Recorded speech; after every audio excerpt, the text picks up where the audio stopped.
नमस्कार, आपके साथ मैं हूं पूजा कविया गोमा। स्वागत है आपका हमारी खास पेशकश में। आज हम बात करेंगे उत्तराखंड और गोवा की सियासी जंग की। उत्तराखंड और गोवा में आज चुनाव प्रचार खत्म हो रहा है। दोनों राज्यों में 14 फरवरी को वोटिंग होगी। दोनों राज्यों में दिग्गज नेताओं ने पूरी ताकत झोंक दी है। जीत के लिए पूरा दम दिखाया जा रहा है। आज भी उत्तराखंड में प्रधानमंत्री मोदी समेत बीजेपी के दिग्गज सियासी हवा अपने पक्ष में करने के लिए पूरी ताकत लगा रहे हैं। प्रधानमंत्री मोदी की रुद्रपुर में रैली है, तो वहीं गृहमंत्री अमित शाह भी उत्तराखंड के आखिरी प्रचार में विरोधियों पर वार करेंगे। अमित शाह देहरादून के अलावा धनौल्टी, सहसपुर, रायपुर और उसके बाद हरिद्वार में जनसंपर्क अभियान भी करेंगे। तो वहीं योगी आदित्यनाथ टिहरी के बोराडी स्टेडियम में जनसभा करेंगे। बीजेपी के अलावा उत्तराखंड विधानसभा चुनाव प्रचार के अंतिम दिन कांग्रेस के स्टार प्रचारक भी मैदान में होंगे। कांग्रेस महासचिव प्रियंका गांधी खटीमा हल्द्वानी और श्रीनगर गढ़वाल में चुनावी रैलियों को संबोधित करेंगी। तो वहीं राजस्थान के पूर्व उप मुख्यमंत्री सचिन पायलट कोटद्वार, यमकेश्वर और नरेंद्रनगर में जनसभाओं को संबोधित करेंगे। वहीं बात आम आदमी पार्टी की करें तो उनकी ओर से दिल्ली के उप मुख्यमंत्री मनीष सिसोदिया भी प्रचार करेंगे। उत्तराखंड में 14 फरवरी को होने वाले चुनाव में 81 लाख से ज्यादा मतदाता 632 उम्मीदवारों के भाग्य का फैसला करेंगे। इस बार 136 निर्दलीय भी भाग्य आजमा रहे हैं। 2017 के विधानसभा चुनाव में बीजेपी ने 70 विधानसभा सीटों में से 57 पर जीत हासिल की थी। वहीं कांग्रेस के खाते में महज 11 सीटें आई थी। बात करें अब गोवा की, तो इस बार गोवा का विधानसभा चुनाव काफी रोचक होता हुआ दिख रहा है। गोवा में सत्तारूढ़ बीजेपी का मुकाबला कांग्रेस, आम आदमी पार्टी और ममता बनर्जी की पार्टी तृणमूल कांग्रेस से भी है। राज्य में टीएमसी पहली बार किस्मत आजमा रही है। इसके साथ ही शिवसेना और एनसीपी भी चुनावी मैदान में है। राज्य में कांग्रेस गोवा फॉरवर्ड पार्टी के साथ गठबंधन कर चुनावी मैदान में है। तो वहीं तृणमूल कांग्रेस और महाराष्ट्रवादी गोमातक पार्टी ने गठबंधन किया है। 2017 के विधानसभा चुनाव में बीजेपी ने 13 सीटों पर जीत दर्ज की थी। कांग्रेस को 17 सीटें मिली थी। एनसीपी ने 1 सीट पर जीत हासिल की थी, जबकि निर्दलियों ने 3 सीटों पर कब्जा जमाया था। वहीं जीएफपी और महाराष्ट्रवादी गोमातक पार्टी ने 3-3 सीटों पर जीत दर्ज की। सबसे बड़ी पार्टी बनकर उभरने के बावजूद कांग्रेस सरकार बनाने में वहां असफल रही थी। बीजेपी ने जोड़ तोड़कर सरकार वहां बना ली थी। इस बार कांग्रेस कह रही है कि वो पहले वाली गलती नहीं दोहराएगी। बहरहाल क्या है उत्तराखंड गोवा के सियासी समीकरण, क्या कह रहा है हवा का रुख, क्या है वहां के स्थानीय मुद्दे, इसी को लेकर विशेषज्ञों के साथ आज करेंगे पूरा विश्लेषण।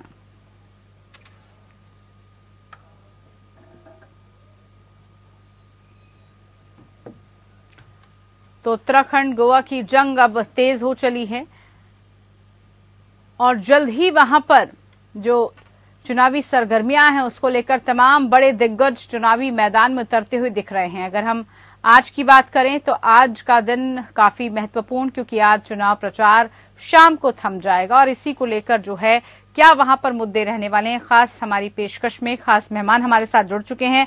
रमाकांत मिश्रा जी हमारे साथ बीजेपी की तरफ से जुड़े। मिश्रा जी, बहुत स्वागत है कार्यक्रम में आपका। हमारे साथ अरुण त्रिपाठी जी कांग्रेस की तरफ से जुड़े हैं, बहुत स्वागत है आपका। राहुल लाल जी भी हमारे साथ पॉलिटिकल एनालिस्ट के तौर पर जुड़े हैं, बहुत स्वागत है आप तीनों खास मेहमानों का।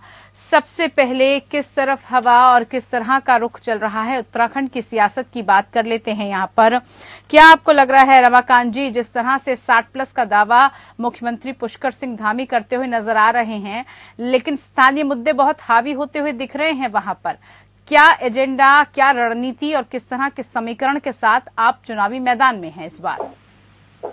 देखिए पूजा जी, निश्चित तौर पर जब हम किसी भी राज्य के चुनाव में जाते हैं या प्रदेश हो या देश के चुनाव में जाते हैं तो चुनौतियां तो बहुत सारी होती है निश्चित तौर पर। और उसमें सबसे बात ये चीज मैं कहना चाहूंगा, जो नीतिगत जो बातें होती है वहां पर जो बुनियादी जो ढांचे हैं उसको किस तरह से मजबूत किया जाए, उसको किस तरह से आप मेन स्टेज लाने की कोशिश करें, उसकी प्रोजेक्शन क्या होती है, राज्य के विकास के लिए आपके पास क्या प्रोजेक्शन होती है, क्या एजेंडा होता है, लोगों की समस्याओं को आप कैसे निवारण करते हैं, ये सब सारी समस्या है। निश्चित तौर पर चुनौतियां बहुत सारी है। निश्चित तौर 5 राज्यों के चुनाव हैं, वहां पर अलग तरह का अगर डेमोग्राफी का देखेंगे, उत्तराखंड का एक अलग परिप्रेक्ष्य है, उत्तर अलग परिप्रेक्ष्य है, पंजाब का अलग है, मणिपुर का अलग है, सबके परिप्रेक्ष्य अलग है।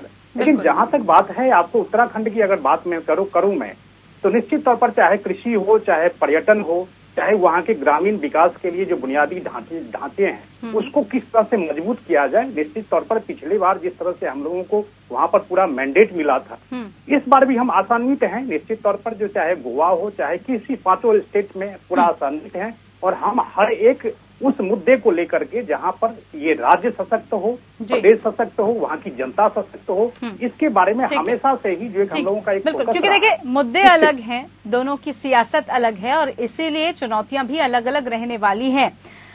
अरुण जी, उत्तराखंड की ही हम फिलहाल बात करेंगे, क्योंकि गोवा पर आएंगे तो वहां पर तो बहुत सारे सवालों का जवाब आपको देना ही पड़ेगा कि पिछली वाली गलतियां फिर से ना दोहरा दी जाए। लेकिन उत्तराखंड में इस बार क्या चुनौतियां और किस तरह से समीकरण आप लोग बना रहे हैं, क्योंकि तमाम आपके स्टार प्रचारक तो पहुंच रहे हैं, दावे आपकी तरफ से भी बहुत किए जा रहे हैं, लेकिन अंदरूनी कलह, अंदर खेमे में जिस तरह सीटों के बंटवारे को लेकर विवाद हुआ, कई ऐसे मसले रहे हैं जो इस बार आपके समीकरण बिगाड़ और बना दोनों ही सकते हैं। नहीं, देखिए पूजा जी, ऐसा है कि समीकरण बनाना और जनता के बीच में जाना, ये हर राजनीतिक पार्टी का एक अपना स्ट्रेटेजी होता है। वो हम भी जाते हैं, हम भी गए हैं। लेकिन अभी आप अगर उत्तराखंड की बात कर रही है तो उत्तराखंड की जनता जो है वो चुनाव लड़ रही है। कांग्रेस पार्टी वहां चुनाव नहीं लड़ रही है। उत्तराखंड की जनता ने देखा है, हम आप तो दिल्ली में बैठे हुए हैं, लेकिन उत्तराखंड की जनता ने देखा है कि जिस प्रकार से जो पिछली सरकार थी वो 3 मुख्यमंत्री चेंज की। मुख्यमंत्री चेंज करने का सीधा आपको पता है कि भ्रष्टाचार के आरोप लगे थे तो 2 मुख्यमंत्री पे। तो उत्तराखंड की जनता भली बात जानती है कि जो सरकार चल रही थी वो भ्रष्टाचार में लिप्त थी, वो वहां के आम जनमानस की बात नहीं करती थी, आम जनमानस की ठोकियत की बात नहीं करती थी। तो आम जनमानस सत्ताधारी पार्टी से खुद लड़ रही है। कांग्रेस पार्टी तो एक आधार है। कांग्रेस पार्टी आपने देखा होगा जिस प्रकार से अभी भाई साहब बोल रहे थे, आपको मैं बता दूं कि कांग्रेस पार्टी हर राज्य में अच्छे चुनाव लड़ रही है। इसका कारण एकमात्र ही है कि वहां की आम जनमानस कांग्रेस पार्टी के साथ है, आम जनता कांग्रेस पार्टी के साथ। हाँ, ठीक है। राहुल जी, देखिए अगर हम बात करें, चाहे बीजेपी हो, कांग्रेस हो, अपने अपने मुद्दे हैं वहां पर, लेकिन जब हम उत्तराखंड की बात करते हैं, क्योंकि पहाड़ों पर बिल्कुल सियासत भी अलग हो जाती है और उनके स्थानीय मुद्दे भी कुछ अलग हो जाते हैं। प्राकृतिक आपदा से किस तरह से ये राज्य बार बार जूझता है वो हम देखते हैं। इसके अलावा भी रोजगार एक बड़ा मसला है, पलायन को लेकर एक बड़ा वहां पर लोगों के बीच में संघर्ष रहता है, वहां पर रोजगार के आयाम स्थापित नहीं हो पाते, बहुत सारे स्थानीय मुद्दे हैं।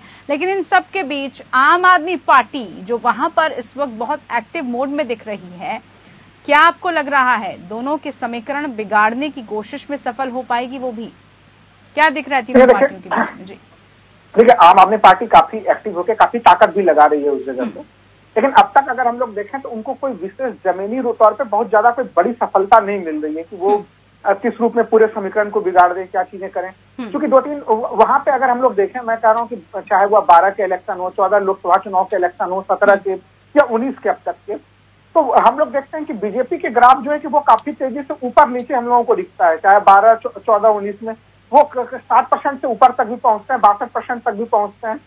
लेकिन जो कांग्रेस का वोट प्रतिशत है वो लगभग 33-34% के उनके, जैसे अभी मान लीजिए प्रचंड बहुमत वर्तमान सरकार को मिला, 57 सीट इस सरकार को मिली, लेकिन फिर भी कांग्रेस अपने 33-34% पे बिल्कुल बनी हुई होती है।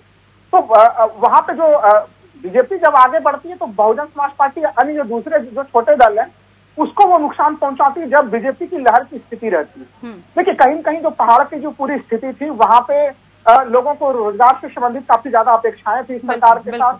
जो दूसरी जो आपने कहा प्राकृतिक आपदा को लेकर जैसे 4 धाम की सड़कें बनी है, एक तरह से सुनने में काफी अच्छा भी लगता है, लेकिन उसके साथ ही साथ हम लोग देख रहे हैं कि भूस्खलन की घटनाओं में वृद्धि हुई है। तो वहां पे जो आप विकास करते हैं, बड़ी आवश्यक होता है कि आप विकास को और पर्यावरणीय संतुलन दोनों को बना के करें। ये विकास का मॉडल वहां पे चाहिए होगा।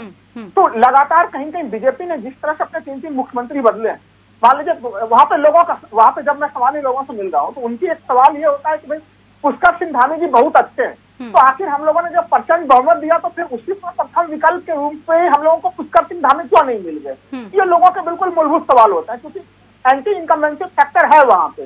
तो इसलिए कहीं कहीं बीजेपी की स्थिति कमजोर है। राहुल जी, वहां पर इतिहास भी रहा है हमेशा से, जो है एक जो पार्टी है वो हमेशा वहां पर ज्यादा समय तक नहीं टिक पाती है। ऐसा इतिहास भी उत्तराखंड का हमेशा बताता हुआ नजर आया, क्योंकि वहां की आवाम जो है हर बार मौका देती है अलग अलग पार्टियों को। क्या आपको लग रहा है, और खासतौर पर जब टिकट के बंटवारे को लेकर और बड़े लीडर्स का पलायन एक से दूसरी पार्टी की तरफ जो है आना और दल बदल की राजनीति, ये सब विषय भी रहने वाले हैं जिसको जनता सोचेगी समझेगी, इस पर भी गौर करेगी? मेरा बिल्कुल गौर करेगी। लेकिन जैसे फर्स्ट खंड में आपने एक सवाल पूछा था, आम आदमी पार्टी की स्थिति क्या है। देखिए, मैं कह रहा हूं कि कांग्रेस कभी भी 33-34% से नीचे नहीं जाती, बीजेपी भी अपने 33-34% से नीचे नहीं जाती। उनके लिए जो स्पेस बनना चाहिए उस जगह पे, कहीं कहीं उत्तराखंड में जो स्पेस बनना चाहिए वो स्पेस का जगह उनको मिल नहीं पा रहा है, क्योंकि जो पूरा का पूरा राजनीतिक संरचना हम लोग देख रहे हैं वो उनको मुश्किल खड़ी हो रही है। देखिए, जो दल बदलू है कई तरह के, उसमें कई जब बड़े किस्म के नेता अगर इधर से उधर होते हैं तो उनके साथ एक जनाधार भी होता है। लेकिन अगर बार बार कोई अगर दल बदल कर रहा होता तो जनता उनसे परेशान भी होती है, उनसे नाराज भी होती है। तो इन सब चीजों का प्रभाव हम लोगों को चुनाव पे जरूर दिखेगा। लेकिन तमाम चीजों के बावजूद भी, तमाम स्थितियों के बावजूद भी एंटी इनकम्बेंसी फैक्टर अभी है वहां पे। हालांकि ठीक है कि कांग्रेस में भी मैं इस बात से इनकार नहीं करता हूं कि गुटबंदी की तमाम स्थितियां वहां पे है, वो और चुनाव पे इंटैक्ट होकर आपस में मिल होकर लड़ सकती थी। लेकिन फिर भी जनता की तरफ से कहीं कहीं एक, अब क्योंकि वहां पे जो पुराने स्थितियां भी रही हैं कि वो बदल देती हैं, तो जनता अब आशा के किरण के रूप में वहां पे कांग्रेस को देख रही है। ठीक है, अब ऐसे में आशा की किरण क्या दिख रही है और कितनी रंग लाएगी, ये तो खैर वक्त बताएगा और ये जो है चुनावों के नतीजे बता पाएंगे। लेकिन क्या मिश्रा जी, जिस तरह से मुख्यमंत्री बदलने को लेकर सवाल अक्सर उठते रहे हैं, और अब कौन सा चेहरा रहने वाला है और क्या बीजेपी उस चेहरे पर स्टैंड करेगी, टिकेगी? क्योंकि जब इस तरह के सवाल आपसे पूछे जाते हैं बीजेपी से, तो वो कहते हैं कि देखिए, हमारे यहाँ हर एक जो नेता, जो कार्यकर्ता है, वो बड़े लीडर के तौर पर आ जाता है, किसी पर्टिकुलर फेस को हम तवज्जो नहीं देते। यहाँ पर एक अदना सा कार्यकर्ता भी मुख्यमंत्री बन सकता है। तो क्या इसी पर आप चलने वाले हैं? निश्चित बात है पूजा जी, आपने देखा होगा। देखिए, चेहरा बदलने से आपके विकास के कार्य रुकने नहीं चाहिए। मैं तो एक चीज कहता हूँ, लेकिन लोगों की सोच बदलती है सर। चेहरा बदलने के साथ ही लोगों की सोच बदल जाती है, व्यक्तिगत इच्छाएं अपेक्षाएं बदल जाती हैं। बिल्कुल सही बात है, जो कि मतलब लोगों की सोच को के ऊपर में आपका कोई बस नहीं चलता है, बल्कि वो लोग सोचते हैं, स्वतंत्र रूप से सोचते हैं इस चीज को।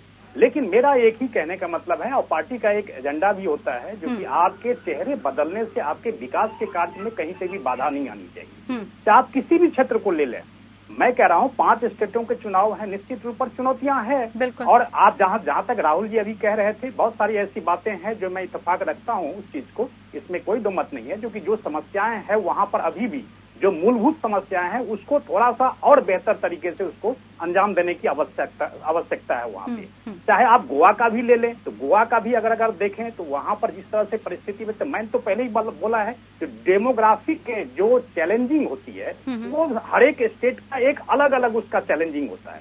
हर एक स्टेट की अलग चुनौतियां होती है। अब यहाँ पर जैसे पहाड़ की, चूंकि अभी आपने देखा होगा जो एक पर्वतमाला एक योजना जो है सो यहाँ पर केंद्र सरकार द्वारा इस बजट में भी प्रावधान किया गया है। तो निश्चित तौर पर ये उसी सब एरिया को, उसी सब क्षेत्र को लेकर के, उसके विकास को लेकर के, चाहे वो कृषि को लेकर के हो, चाहे वहाँ की ग्रामीण बुनियादी जो ढांचे हैं, वहाँ की जो समस्या है, वहाँ पर जो पीने का पानी है, वहाँ पर जो पर्यटन को बढ़ावा देने की बात है, वहाँ पर महिलाओं को कैसे सशक्त किया जाए। कृषि क्षेत्र में जैसे अभी आपने मैनिफेस्टो में देखा होगा जो कि 8,000 रुपए प्रति माह प्लस अतिरिक्त जो है सो 2,000 रुपए और सहायता देने की जहाँ तक बात हुई है, तो ये सब सारी सशक्तिकरण के ऊपर के लिए ही आगे सब कदम उठाए जा रहे हैं। और निश्चित तौर पर और जो भी है सामने में चर्चा इसको लेकर आगे करेंगे। गोवा की भी बात हमें करनी है, वहां पर इस वक्त कौन से मुद्दे जो हैं जिनको लेकर चर्चा गर्म है, इस पर भी चर्चा करेंगे।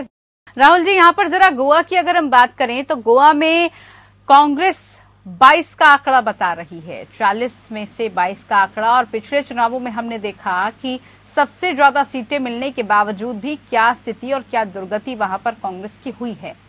अगर आप आंकड़ों को छू भी लेते हैं, उसके बाद अपने नेताओं को, अपने विधायकों को संभालना सबसे बड़ा खतरा बन जाता है कांग्रेस के लिए, सबसे बड़ा चैलेंज बन जाता है। इस बार गोवा के मुद्दे क्या नजर आ रहे हैं, और खासतौर पर जब आप वहां पर ये देख रहे हैं कि आम आदमी पार्टी, टीएमसी, शिवसेना सब बहुत सक्रिय हैं वहां पर, अलग अलग मुद्दों को लेकर वो भी राजनीति कर रहे हैं। पूजा जी, आपने बिल्कुल सही कहा कि पिछले चुनाव में कांग्रेस जो है कि सबसे बड़ी पार्टी बन के उभरी थी। 17 जो है कि कांग्रेस के जो है कि वो चुने गए थे। लास्ट में अगर हम लोग देखें तो अभी कांग्रेस के जो है कि अंततः वहां पे 2 मेंबर वहां पे बचे थे। तो एक तरह से गोवा जो जाना जाता है वो दल बदल जोड़ तोड़ इन सबों की वो बड़ी जो है कि प्रयोगशाला रही है। अभी वहां के सदन में मैं देख रहा था कि 6 जो है कि लगभग उसमें पूर्व मुख्यमंत्री हैं और औसतन सबों ने जो है कि 15 से ज्यादा बार जो है कि औसतन लोगों ने जो है कि दल बदल लिए। किसी ने 15 बार बदले, किसी ने 17 बार बदले। तो इसलिए ये चुनौती रहेगी। इस बार हम लोगों ने देखा था कि जब कांग्रेस के 36 लोगों को जब टिकटें मिली थी तो इन लोगों को बजाते शपथ दिलाया, एक तरह से वहां पे इनसे शपथ भी दिलवाया गया था कि ये कांग्रेस की सदस्यता को छोड़ेंगे नहीं। तो यह चुनौती कांग्रेस के लिए रहेगी कि उनके लिए पुरानी गलतियों को वो दोहराए नहीं, क्योंकि भारतीय जनता पार्टी देखिए काफी आक्रामक तरीके से दल बदल तमाम तरह की चीजों का वो प्रयोग करती है। अब गोवा में तो बिल्कुल, गोवा तो पहले से ही इसके लिए जो है कि प्रसिद्ध जगह रहा है। उनको काफी सावधान और सचेत भी रहना पड़ेगा। दूसरी चीज है कि देखिए गोवा के चुनाव को इस बार काफी गोवा का चुनाव बदला हुआ है। आम आदमी पार्टी पिछले चुनाव की तुलना में उसने अपने संगठनात्मक क्षमता को काफी बढ़ाया है। वो काफी ज्यादा लगातार जो है गतिशील रहे हैं, तो उसकी भी गतिविधियां गोवा में काफी बढ़ी हुई है। टीएमसी भी काफी आक्रामक होकर जो है कि वहां लगी हुई है। हालांकि टीएमसी के कई सारे जो है कि बड़े नेताओं को उन्होंने शामिल भी किया था, कई बड़े नेता उनके निकल भी गए, लेकिन उसके बावजूद भी टीएमसी ने भी वहां के मैदान को छोड़ा नहीं है।